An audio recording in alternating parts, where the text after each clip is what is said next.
والمؤمنين والمؤمنات والقانتين والقانتات والصادقين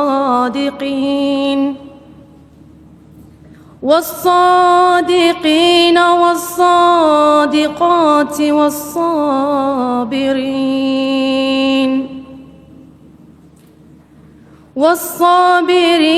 والصابرات والخاشعين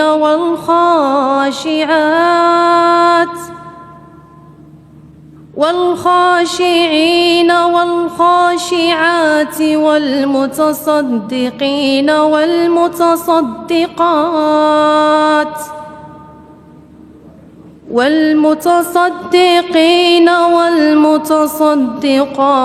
والصائمين والصائمات والحافظين فروجهم والحافظات والذاكرين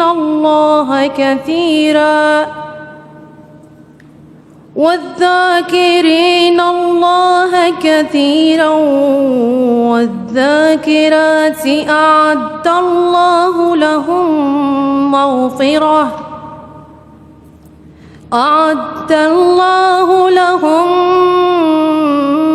مغفرة وأجرا عظيما. وما كان لمؤمن ولا مؤمنة إذا قضى الله ورسوله أمرا أن يكون لهم الخيرة من أمرهم ومن يعص الله ورسوله فقد ضل ضلالا مبينا.